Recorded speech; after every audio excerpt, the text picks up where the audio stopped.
황금 송아지가 뒤흔든 광야. 오늘 우리에게 던지는 경고. 40일만 기다리면 돼. 모세가 시내산에 오른 지 하루 이틀이 흘렀다. 이스라엘 백성은 발걸음이 조급해지기 시작했다. 이 사람이 어디로 갔는지 모르겠네. 한두 사람이 풍염하자 불신의 말이 전염병처럼 퍼졌다. 광야는 어느새 불안의 소용돌이로 가득했다. 그때 아론이 등장했다. 모세의 형이자 지도자 대행자였지만 그는 군중의 압력에 굴복했다. 너희가 원하는 대로 해보자는 말이 먼저 튀어나왔다. 금 귀고리를 내놓으라. 명령이 떨어지자 백성들은 재빨리 귀걸이 반지 목걸이를 쏟아부었다. 화려한 유물이 한데 모이자 군중의 눈이 흔들렸다. 아론은 불판을 만들어 금을 녹였다. 쉽게 다듬을 수 있는 금덩이가 되자 조각칼로 틀을 잡았다. 얼마 후 황금 송아지 한 마리가 떡하니 서 있었다. 이것이 너희를 애굽에서 인도한 신이로다. 외침이 퍼지자 광야는 함성으로 들끓었다. 사람들은 옷을 찢고 앞다투어 절했다. 축제 분위기는 밤새 이어졌다. 한편 시내산 위에서 모세는 두 돌판을 받아 내려오고 있었다. 하나님은 이미 하단의 소동을 꿰뚫어 보셨다. 내 백성이 패역을 저질렀다는 목소리가 모세 귀에 울렸다. 그들이 빨리 길을 이탈했다. 내가 그들을 진멸하고 너로 큰 민족을 만들겠다. 하나님의 분노는 마치 화산 폭발처럼 거셌다. 그러나 모세는 그 자리에서 간절히 중보했다. 애굽 사람들이 말하겠사옵니다. 악한 목적으로 구해낸 것이라고요. 주의 이름을 위하여 용서하옵소서. 하나님은 모세의 기도에 응답하셨다. 그러나 진노는 완전히 사라지지 않았다. 돌판을 든 모세의 발걸음은 무거웠다. 하산 길이 내내 메마른 바람이 불었다. 드디어 진영 입구에 도착한 모세는 충격에 빠졌다. 노래소리, 춤추는 그림자, 그리고 반짝이는 송아지, 이 모든 게 한눈에 들어왔다. 그는 돌판을 산 꼭대기에 내려놓고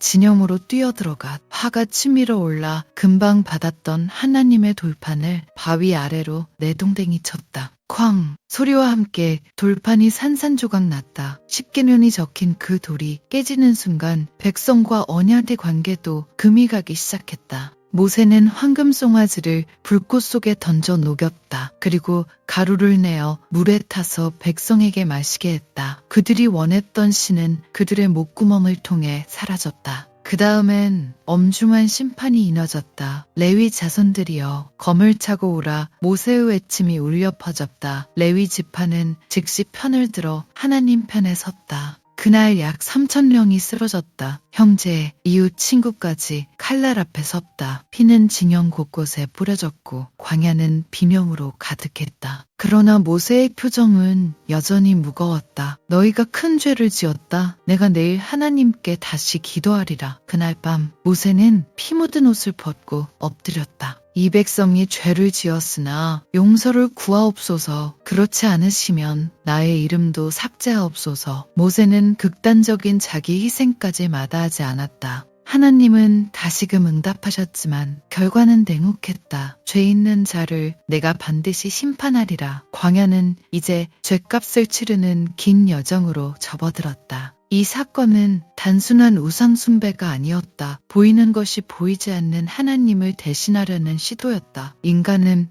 언제나 확신을 손에 쥐고 싶어 한다. 황금 송아지는 그들에게 우리가 만들어낸 신이었다. 내 손으로 만들었기 때문에 내 마음대로 움직일 거라 믿었다. 그게 바로 우상의 유혹이다. 우리는 종종 나는 신앙이 강해서 우상은 안 되라고 말한다. 그러나 우상은 금으로 만든 송아지만 있는 게 아니다. 성공, 명예, 돈, 관계, 심지어 종교 시스템도 될 수 있다. 하나님의 분노는 단순한 감정이 아니었다. 사랑하는 사람이 배신당했을 때 느끼는 고통이었다. 내가 너를 애굽에서 건졌는데 내가 나를 버렸구나. 모세의 중보는 여기서 교훈을 준다. 그는 백성의 죄를 정당화하지 않았다. 대신 자기 자리에 서서 우리가 함께 망하자는 자세를 취했다. 이게 바로 진정한 리더십이다. 잘못을 덮으려 하지 않고 책임을 온전히 지고 기도한다. 그래서 모세는 하나님의 친구라 불렸다. 그러나 레위 지파의 행동은 또 다른 시사점을 준다. 때로는 사랑이 칼을 요구한다. 죄를 그냥 두면 공동체 전체가 붕괴한다. 우리는 저 사람이 더 죄가 크다 식으로 비교하며 위안을 얻는다. 그러나 하나님은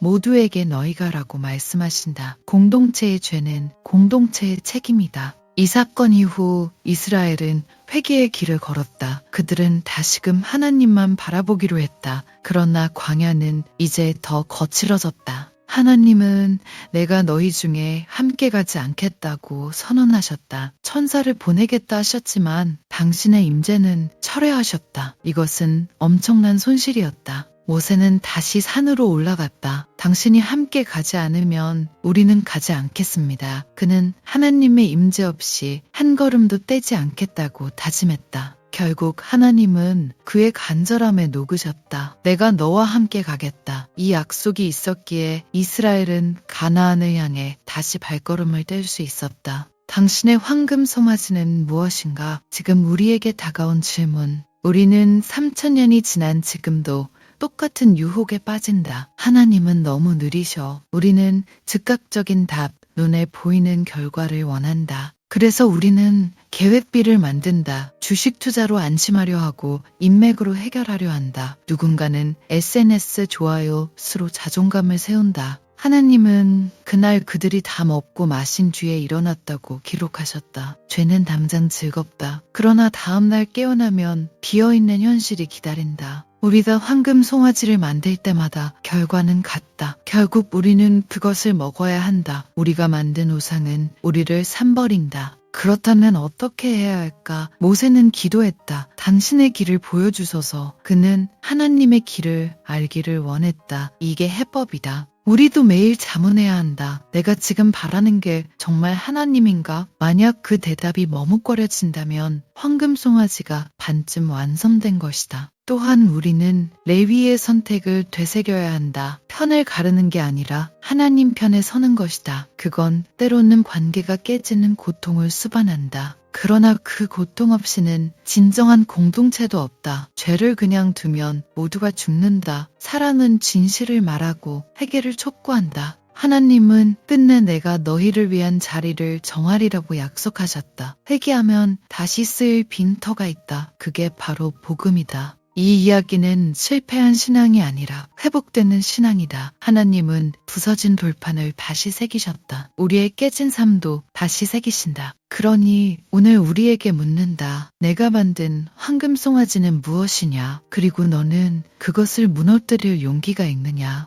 답은 이미 우리 안에 있다. 하나님은 우리를 버리지 않으셨다. 우리가 돌아서는 순간 그분은 이미 다가오신다. 그래서 오늘 밤 잠들기 전에 한번 물어보자. 내가 내일 다시 금을 모으려 할까? 그 대답이 아니오라면 우리는 이미 광야를 벗어나고 있는 것이다. 마지막으로 기억하자. 하나님은 분노하셨지만 끝은 사랑이었다. 그분이 우리에게 원하시는 것도 똑같다. 돌아오라. 그리고 다시 함께 가자. 이 영상이 마음에 와닿았다면 구독과 좋아요는 물론 댓글로 내 황금 송아지를 고백해보는 건 어떨까? 우리가 함께 기도하며 무너뜨리면 광야는 곧 약속의 땅이 된다.